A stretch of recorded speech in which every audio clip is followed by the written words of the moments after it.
países, culturas milenarias, como es el caso de la India, de Egipto, que a pesar de ese raigambre histórico, a pesar de siglos, no tienen el desarrollo económico que otros países, que otras culturas relativamente nuevas. Es el caso en Europa de Alemania o el caso en América de Canadá. ¿Por qué razón, desde el punto de vista económico, algunos países se desarrollan, progresan y otros se quedan atrasados? Hay quienes dicen que es cuestión de recursos naturales, de la posición geográfica, de cuestiones raciales, religiosas.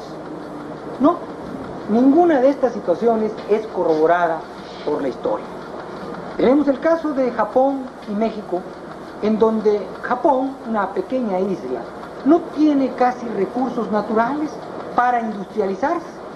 Sin embargo, tiene un alto grado de industrialización, mucho mayor que México, país donde contamos con la mayoría de los recursos naturales para lograr una industrialización. ¿Por qué? Alguien diría, por la raza, porque los japoneses son una raza muy disciplinada, tienen un espíritu samurái. No, esto es falso. A finales del siglo pasado llegó la primera migración de japoneses a México.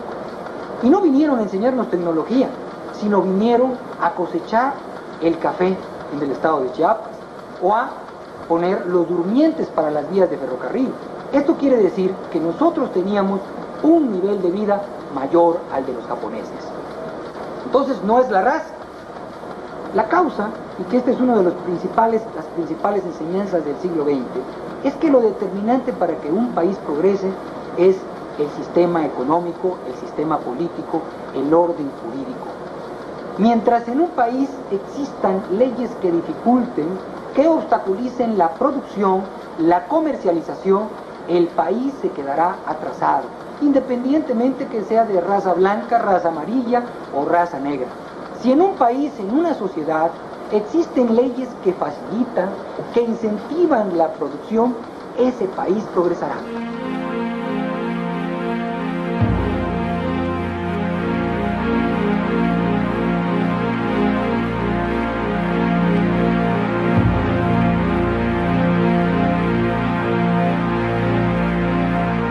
Al terminar la Segunda Guerra Mundial, Alemania queda dividida en dos: Alemania Oriental o República Democrática Alemana y Alemania Occidental o República Federal Alemana. Después de 40 años, las dos Alemanias se vuelven a unir, pero nos dejan una enseñanza muy valiosa para la humanidad: que el progreso y el adelanto tecnológico en una sociedad no dependen de la raza, situación geográfica o idiosincrasia, sino del sistema socioeconómico y jurídico que las rija. Las Alemanias nos brindan un ejemplo claro de la aplicación de los dos sistemas a una misma raza y cultura. La Alemania socialista estuvo sometida por 40 años a un sistema de planificación central, donde el gobierno era el rector de la economía y dueño de los principales medios de producción. La Alemania capitalista aplica un sistema social de mercado o libre empresa basado en el respeto a la propiedad privada, la libre competencia y las libertades económicas y políticas de los ciudadanos. En 1953, ambas Alemanias parten de un Producto Interno Bruto por habitante de aproximadamente $771. En 1990, el Producto Interno Bruto de Alemania Oriental o socialista es 160% menor al de Alemania Occidental o capitalista. En menos de 40 años, Alemania Occidental soluciona su problema de urbanización luego de ser un país prácticamente destruido, mientras que Alemania Oriental no puede en esos 40 años acabar de recoger los escombros de la Segunda Guerra Mundial. Después de 40 años de economía de mercado, Alemania Occidental tiene la industria automotriz más avanzada del mundo, a diferencia de Alemania Oriental, donde la mayor parte de los automóviles que circulaban hasta 1990 mantenían la misma tecnología de tiempos de la guerra. La Alemania Oriental, la socialista, terminó su ciclo como país independiente en 1990, con un nivel de vida parecido al de los países subdesarrollados, sin hacer ninguna aportación tecnológica importante en los últimos 40 años. Sin embargo, Alemania Occidental, después de haber quedado destrozada al terminar la Segunda Guerra Mundial, se convirtió en una de las economías más sólidas del mundo.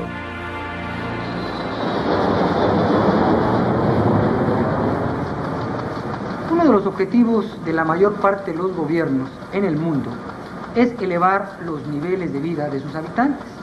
Los países desarrollados son aquellos que pueden brindar a la mayor parte de sus habitantes altos ingresos, altos salarios a los trabajadores.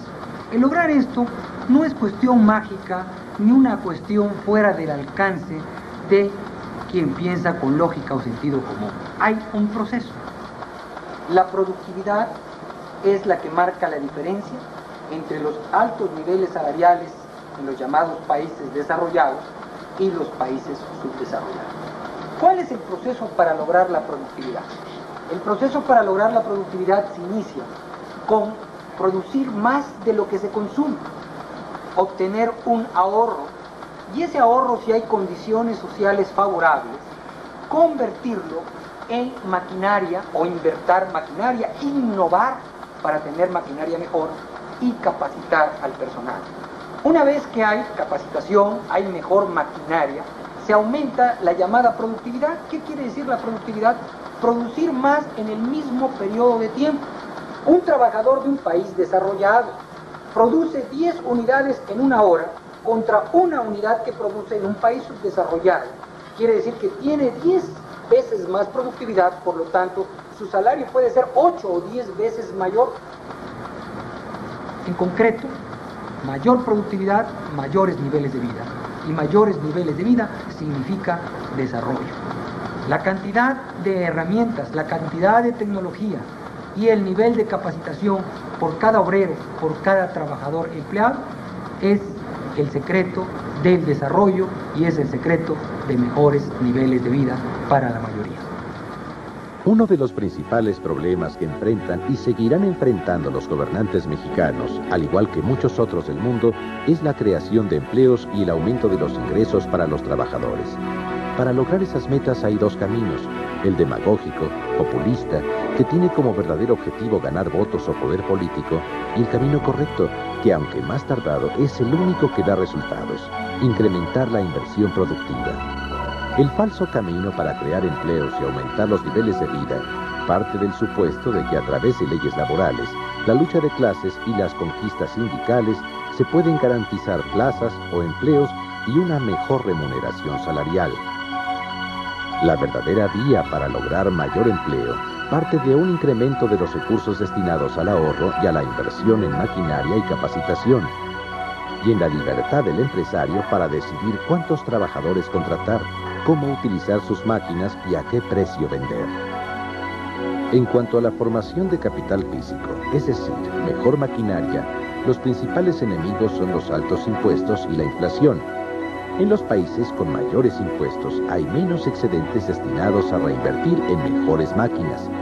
Lo mismo sucede en los países con altos índices de inflación.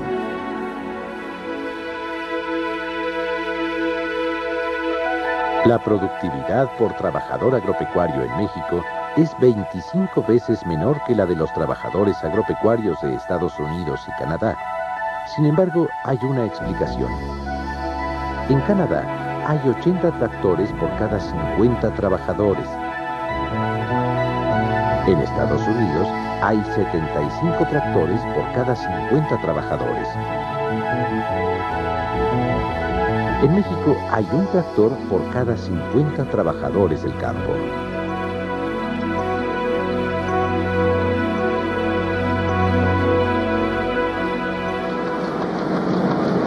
En 1991, la Fundación Nobel otorgó el Premio Nobel de Economía a un abogado, es decir, un especialista en leyes y no en economía, recibió el Premio Nobel de Economía.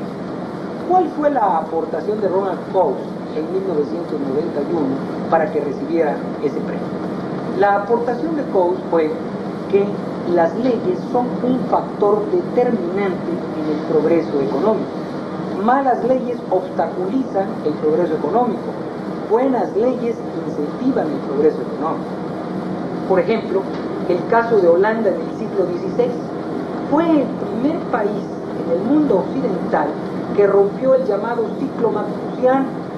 Durante mucho tiempo la población aumentaba, llegaba el momento en que no había suficiente alimentación, empezaban a morirse, bajaba la población, otra vez había mejora, en el momento en que había mejora crecía la población, llegaba hambrunas y bajaba la población. Esto se le llamó el ciclo malthusiano.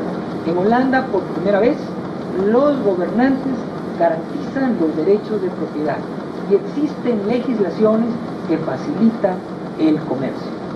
Esto que parece muy lógico, muy sencillo y de sentido común, es la causa del progreso en el mundo occidental. ¿Por qué en muchos países latinoamericanos se han quedado atrasados? Porque no ha habido leyes, no ha habido sistemas económicos y políticos que garanticen el derecho de propiedad.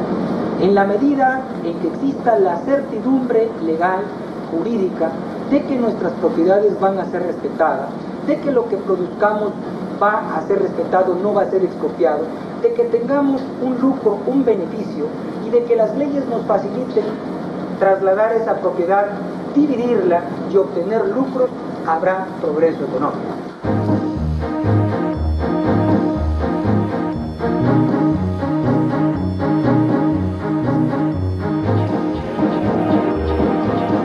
Dice el economista Henri Lepage, los ingleses fueron históricamente los primeros en descubrir el concepto de propiedad intelectual.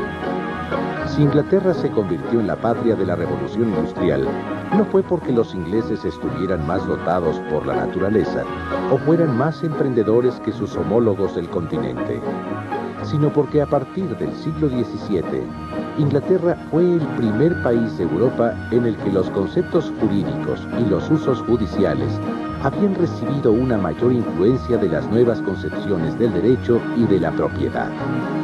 La historia contemporánea nos demuestra que aquellos países donde se han protegido la propiedad, las patentes y marcas progresaron, y donde se han plagiado las invenciones, a pesar de ello, no avanzaron, como es el caso de la Unión Soviética, país donde en los últimos 70 años no se respetaron estos renglones.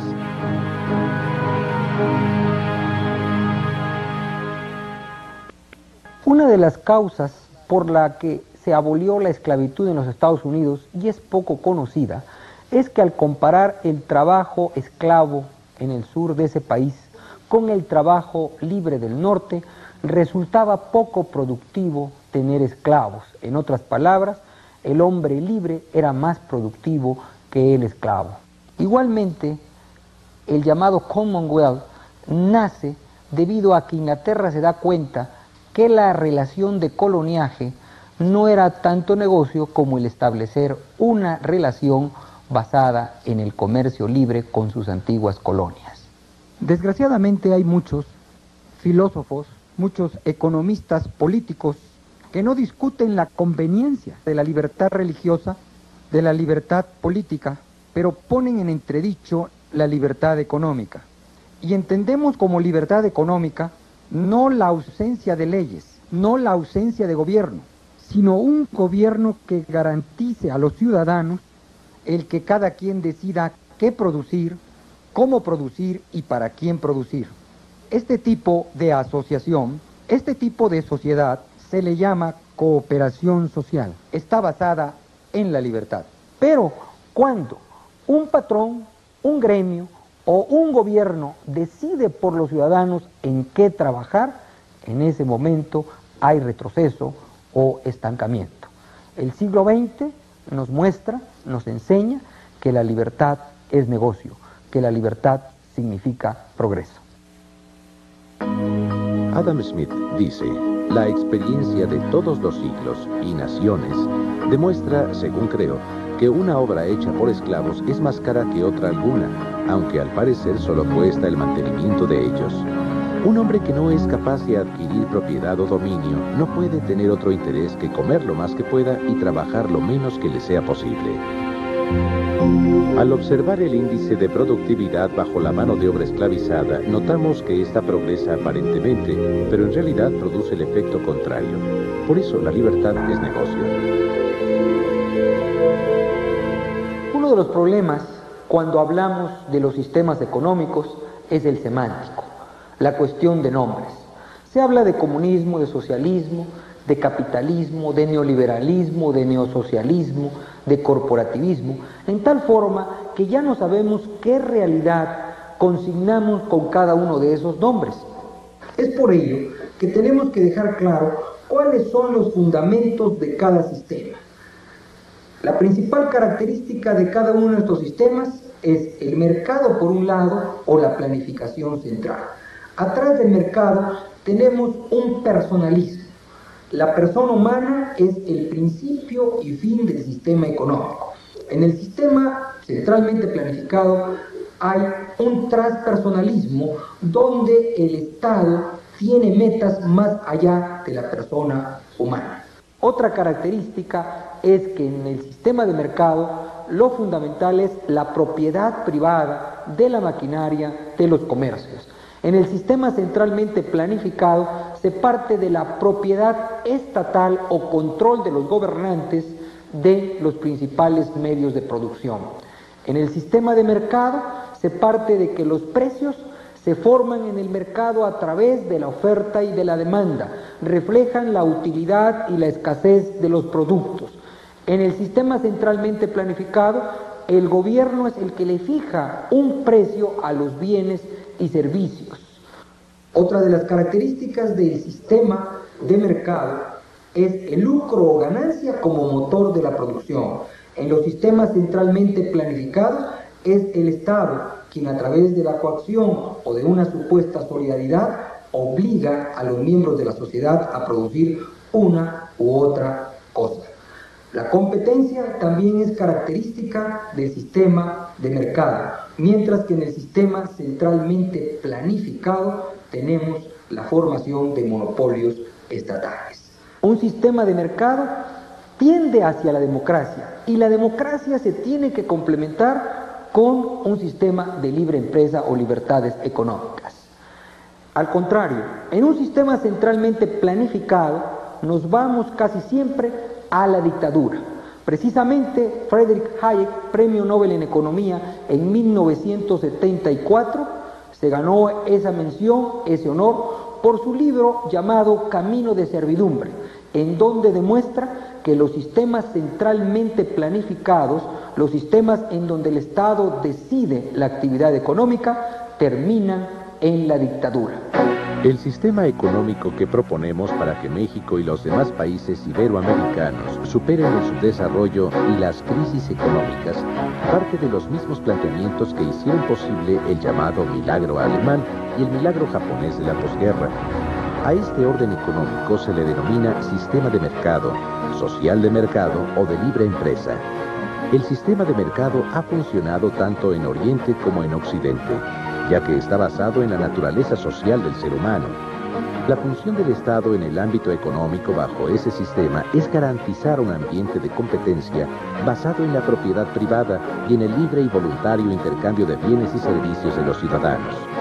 Para garantizar ese ambiente, el Estado debe intervenir mediante la creación de un sistema jurídico que no obstaculice el funcionamiento de los mecanismos de mercado.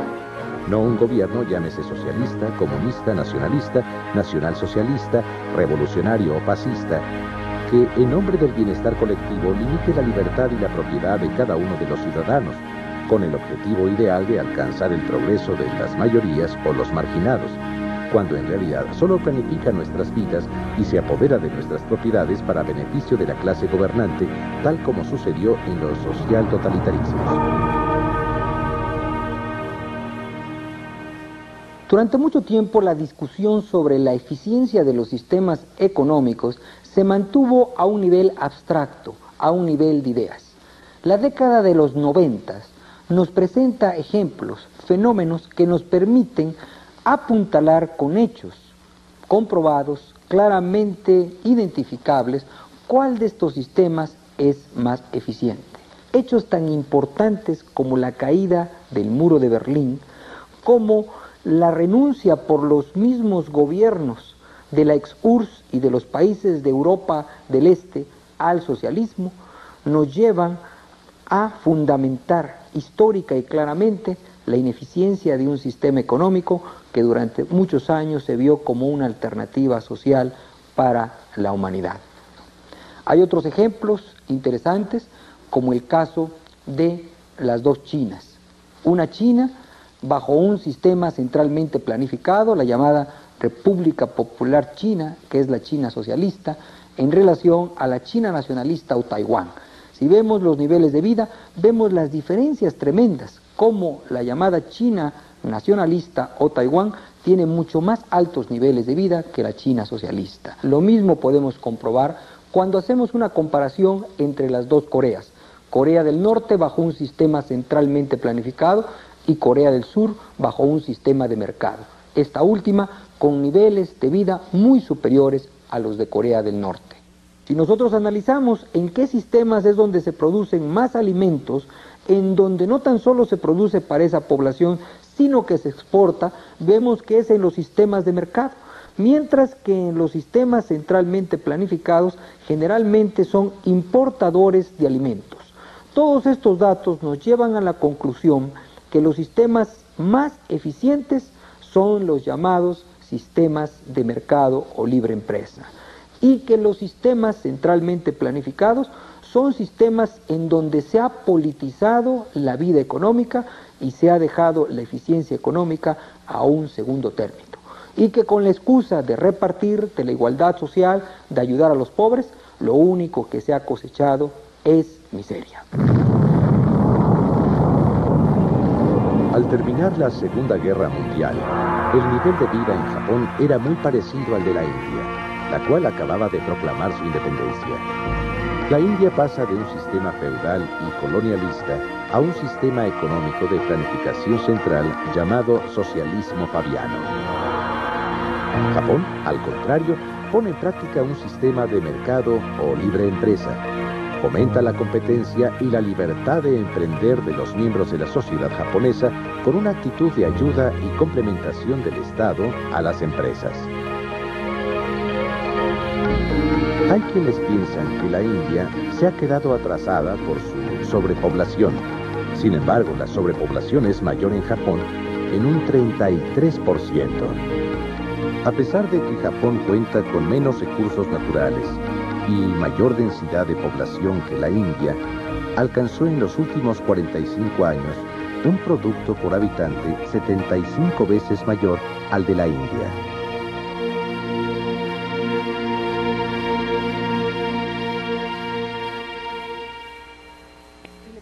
Si le preguntamos a un izquierdista sobre qué sistema se ha implementado en los diversos países de América Latina, nos dirá que sistemas capitalistas. Al contrario, si le preguntamos a un derechista, nos dirá que los sistemas que se han implementado en América Latina son socialismos.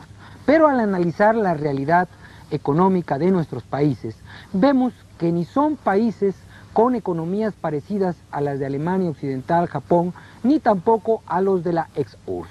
Lo que tenemos en México es un sistema parecido al que implantó Luis XIV en el siglo XVII en Francia con su famoso ministro Colbert. Este sistema se caracterizó por una rectoría del Estado, porque había una gran cantidad de empresas reales, ahora se les llama empresas estatales, por proteccionismo y por la repartición del mercado entre los amigos.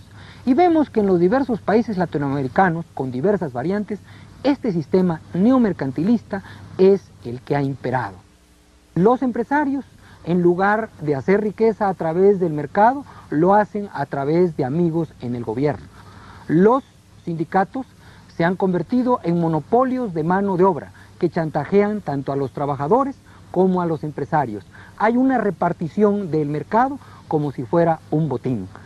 Este sistema, basado en el proteccionismo, en el reglamentismo, en el estatismo, ha traído como consecuencia la mediocridad y la ineficiencia, en tal forma que muchos latinoamericanos piensan que la corrupción y la ineficiencia es parte de su idiosincrasia. No, esto es resultado lógico de un sistema neomercantilista que al proteger empresarios los hace que sean mediocres, al proteger a obreros también los hace que sean mediocres, y genera una gran cantidad de reglamentaciones que aumentan innecesariamente los costos de las empresas.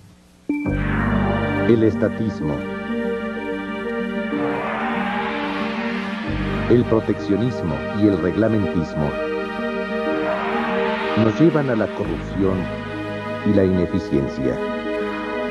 Características de los monopolios estatales, sindicales y empresariales Estas son las bases del neomercantilismo. En economía no hay nada fortuito ni que no tenga explicación. El que en algunos países se produzcan artículos de alta calidad y a bajo precio no es debido a la idiosincrasia de los trabajadores de ese país ni a cuestiones raciales, sino a políticas económicas perfectamente detectables. Una de las políticas que ha generado que en América Latina se produzcan artículos malos y de baja calidad es el proteccionismo. Con la excusa de crear empleos o mantener un proceso de industrialización, se han protegido a grupos empresariales. Estos grupos empresariales han generado grandes ganancias, pero no mejores productos para la mayoría. Es cierto, hay un abismo entre los países desarrollados y los países subdesarrollados en cuanto a productividad. Pero en la medida en que mantengamos a nuestros países cerrados, no aumentaremos nuestra productividad. Tenemos que abrir nuestras economías, la llamada apertura comercial, la cual obviamente tiene sus peligros, pero es un requisito para poder desarrollar a nuestros países. Paradójicamente, muchas de nuestras economías se cerraron con la excusa de desarrollarlas, de protegerlas del deterioro de los términos del intercambio o de protegerlos de los países desarrollados. Pero la realidad nos hace ver que lo único que se logró fue productos de mala calidad y a altos costos. El empresario debe bajar sus costos, lo que implica inversiones, capacitación. Y también es importante que para poder competir, el gobierno baje los llamados costos de transacción o costos de legalización. Estos costos muchas veces sacan a las empresas latinoamericanas de la competencia. Los costos de legalización son todos los impuestos, todos los permisos, todo el tiempo que tiene que dedicar el empresario para cumplir con las leyes. Hernando de Soto y Enrique Guerci en el Perú, en un famoso libro llamado El Otro Sendero, demuestran y concluyen que la falta de espíritu empresarial en muchos de nuestros países no es debido a la idiosincrasia de nuestros empresarios o falta de empuje de los trabajadores, sino a un exceso de reglamentaciones. Ronald Coase, Premio Nobel de Economía, señala que la legislación aumenta o disminuye la rentabilidad de las inversiones a través de los llamados costos de transacción, o sea, los recursos, tiempo y riesgo que representa hacer valer los contratos derivados de la producción, asociación, compra y venta de bienes y servicios. Las empresas se forman y crecen en tanto las leyes les facilitan la producción e intercambio de bienes y servicios, y dejan de crecer cuando las leyes dificultan sus costos de transacción hasta el punto en que ya no es rentable realizar operaciones. Las economías planificadas o socialistas fracasaron en gran parte porque en la medida en que no reconocían la propiedad ni realizaban transacciones a través de los mecanismos de mercado, no podían calcular sus costos. Una prueba palpable de la veracidad de estas tesis es el campo mexicano. En ese sector existía la mayor cantidad de leyes, organismos, planes, subsidios y burocracia para promover el desarrollo.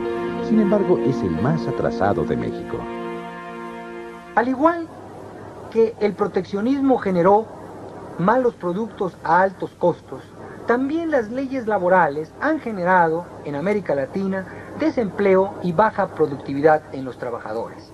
Se ha generalizado la ilusión entre políticos, periodistas y economistas en América Latina de que la legislación laboral es una garantía de altos niveles de vida para los trabajadores, que son necesarios sindicatos fuertes para proteger los derechos de los trabajadores.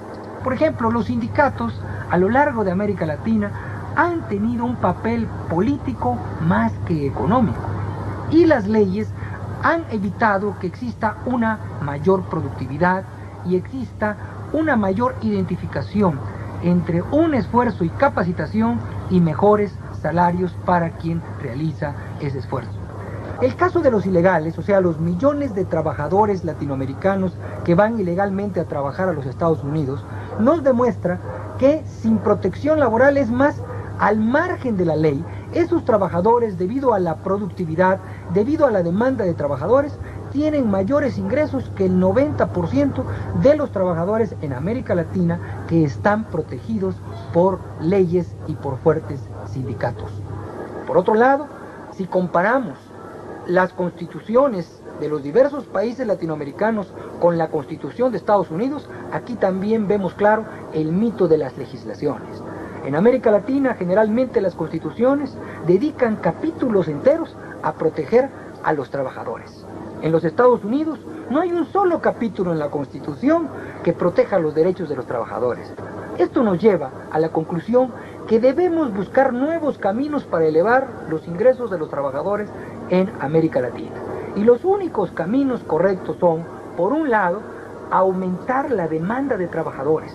Esto implica, paradójicamente, flexibilizar las leyes laborales, que haya mayor facilidad para contratar y, aunque parezca cruel, también para despedir. En esa forma, miles de pequeños y medianos empresarios que se mantienen a un nivel familiar, que no quieren contratar a personas fuera de la familia, empezarán a contratar trabajadores y a capacitar a jóvenes. El binomio más demanda de trabajadores, mayor productividad, es la única fuente de aumentos reales permanentes en los salarios y en los niveles de vida de los trabajadores. Si en dos ciudades divididas arbitrariamente por una carretera optaran en una por tratar de elevar los salarios a través de leyes laborales y sindicatos, y en la otra por medio del incremento en la productividad y la flexibilidad de contratación, los resultados serían muy diferentes. Menos empleos y estancamiento en una, y aumentos reales de salarios y más empleos en la otra.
Durante muchos siglos, en diversas civilizaciones, se han idolatrado a los fenómenos naturales, animales y personas. En el siglo XX, la característica ha sido la idolatría del Estado. A este fenómeno, el antropólogo social Ernst Cassirer le llama el mito del Estado, y consiste fundamentalmente en atribuirle poderes mágicos al Estado. Se piensa que el Estado puede resolver el problema de la alimentación para todos, del desempleo, vivienda, hospitales. En otras palabras, se piensa que el Estado puede hacer milagros, que puede multiplicar los panes todos los días. Desde luego que con este mito hay quienes se benefician y quienes se perjudican. Durante muchos siglos, quienes se beneficiaron de los mitos fueron los brujos. Actualmente son los políticos y los reformadores sociales. Pero también tiene un costo. Paradójicamente, aquellos países que han creído más en el mito del Estado son los más pobres, los más atrasados. El mito del Estado va acompañado de otros mitos. Por ejemplo, el mito de la gratuidad. Se le hace creer a los pueblos que se les da educación gratuita, alimentos gratuitos. Esto es falso. El Estado no da nada gratis. Todo lo que nos da, nos los quita previamente. Otro de los mitos que también se ha generalizado en los países más pobres, y por eso están pobres, es que el Estado garantiza la soberanía y el nacionalismo, convirtiéndose en propietario de los recursos económicos más importantes.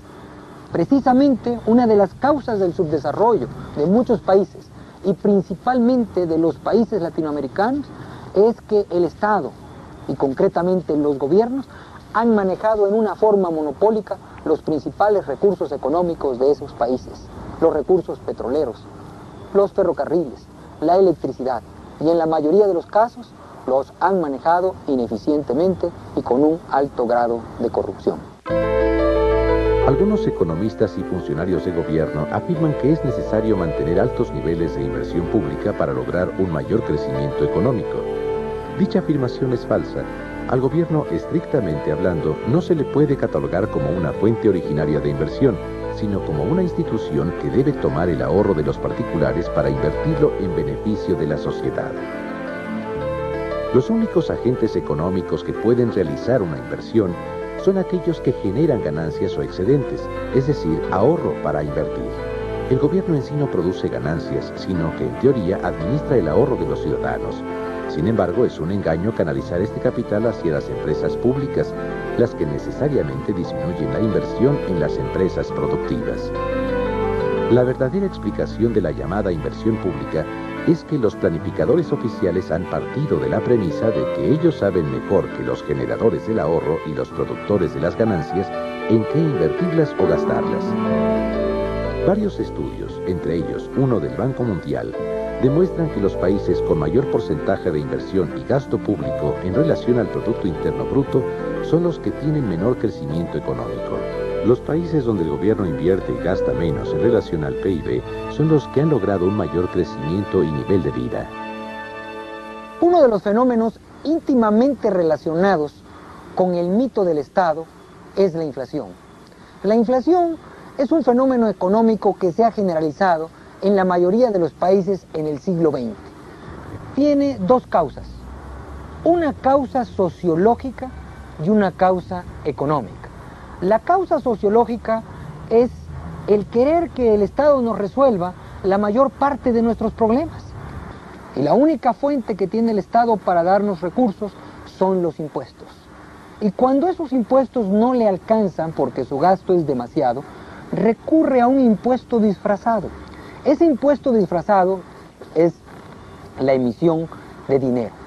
En otras palabras, como una persona, como una empresa, un gobierno tiene ingresos y egresos. Cuando sus ingresos, que son principalmente derivados de los impuestos, son iguales a los egresos, hablamos de un equilibrio presupuestal. Pero cuando un gobierno gasta por arriba de sus ingresos, cae en el llamado déficit presupuestal, que normalmente llena con la emisión monetaria.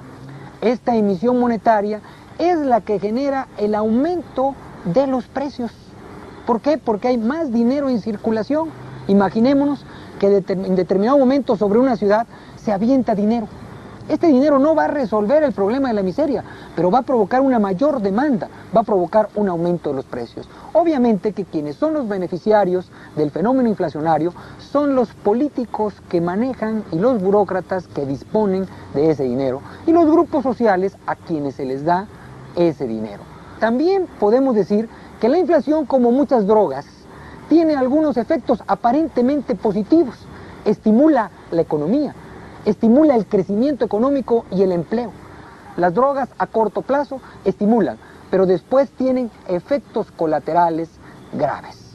Si queremos salir de la droga inflacionaria, de los ciclos inflacionarios, tenemos que poner en práctica dos soluciones. Una económica, y la primera es obligar a los gobiernos a que mantengan un equilibrio presupuestal, a que no gasten por arriba de sus ingresos.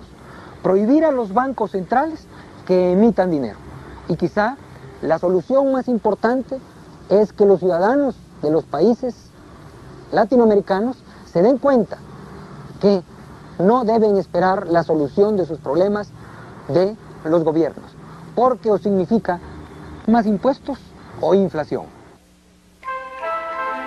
La inflación es una política perfectamente identificable y la mayoría de las veces es puesta en práctica conscientemente por algún funcionario público o por enemigos de un país. Durante la Segunda Guerra Mundial, el Estado Mayor de Hitler concibió un plan denominado Operación Bernhardt, que consistía en falsificar grandes cantidades de billetes ingleses para lanzarlos por avión sobre Londres y de esta manera provocar un completo caos en la economía de ese país.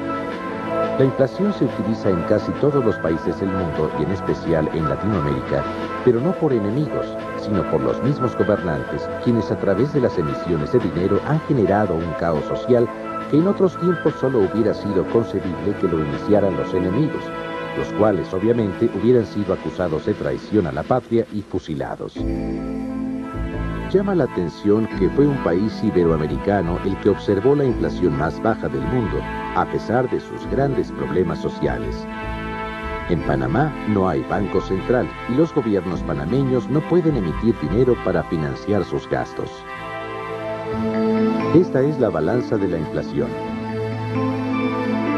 En un brazo tenemos la mercancía existente en el mercado. En el otro lado está el dinero circulante. La relación entre la mercancía y el circulante dan como resultado los precios. El exceso de circulante provoca que los precios suban. La balanza nos enseña que para lograr una estabilidad de precios es necesario equilibrar el circulante y la mercancía. ¿Cuál debe ser la función del Estado para promover un mayor bienestar entre los habitantes de un país? Hay diversas posiciones. Hay quienes dicen que no debe haber Estado. Estos son los anarquistas. Otros afirman que el Estado debe regir toda la vida del ser humano. Aquí caemos en el totalitarismo. Desgraciadamente hay confusión en los términos. Por ejemplo, se identifica Estado, gobierno con nación. Y se piensa que ser nacionalista es ser estatista. Se le atribuye al Estado la función nacionalista, al igual que si fuera el rector de nuestras vidas. Paradójicamente, quienes más utilizan el término nacionalismo son los malos gobernantes. Los grandes dictadores de este siglo, como Stalin, como Hitler, utilizaban frecuentemente el término nacionalismo. Y en estos nacionalismos mal entendidos se ha distorsionado la función del Estado. Es por ello que es importante definirla. La función del Estado correctamente entendida debe ser la de garantizar la vida, la propiedad, la libertad de los miembros de una sociedad. Esta es la función en una economía de mercado, de libre empresa, en un sistema democrático. En los totalitarismos, llámense nacionalsocialismo, llámense socialismos, comunismos, fascismos, se le atribuye al Estado la función de regir la vida de todos los habitantes de un país. La función del Estado es parecida a la de un árbitro en un partido de fútbol. Sin árbitro normalmente va a haber problemas. Pero ¿cuál es la función del árbitro? Hacer que se cumplan reglas generales. Pero el árbitro no tiene por qué meter goles, no tiene por qué dirigir los equipos. Y desgraciadamente en muchos países subdesarrollados, el árbitro, el gobierno, hace la función también de juez y de parte. Esto va contra los principios fundamentales del derecho. Un gobierno debe establecer leyes para hacer respetar la propiedad de los ciudadanos, pero no publicar leyes para apropiarse de sus bienes. Un gobierno debe intervenir en la economía para garantizar la libre competencia y las decisiones de los consumidores, pero no para otorgar privilegios a diversos grupos económicos y obligar al consumidor a comprar ciertos artículos y prohibirle adquirir otros. Un gobierno debe intervenir para evitar los monopolios y las prácticas monopólicas, pero no debe utilizar su autoridad para crear monopolios estatales y reservar para el grupo gobernante las prácticas monopólicas. Un gobierno debe intervenir para evitar fraudes de los comerciantes a los consumidores, pero no debe convertirse en comerciante, pues no puede ser juez y parte. Un gobierno debe castigar a quien a través de fraudes, robo o peculado obtiene un lucro indebido, pero no debe apoderarse a través de impuestos progresivos o confiscatorios del fruto del trabajo de aquellos que por sus conocimientos y esfuerzo producen más en una sociedad. Un gobierno debe intervenir para garantizar que cada quien invierta, gaste, compre, venda o trabaje en el lugar que libremente decida sin que cause prejuicios a terceros, pero no debe dirigir y ordenar qué invertir, trabajar y gastar. Un gobierno debe respetar las garantías individuales consignadas en la Constitución sin otorgarse poderes ilimitados para minimizar dichas garantías con la excusa de las garantías sociales. Es necesario un sistema donde el gobierno garantice las condiciones de paz, orden, justicia y libertad. A ese clima social le llamaron los filósofos aristotélico-tomistas bien común.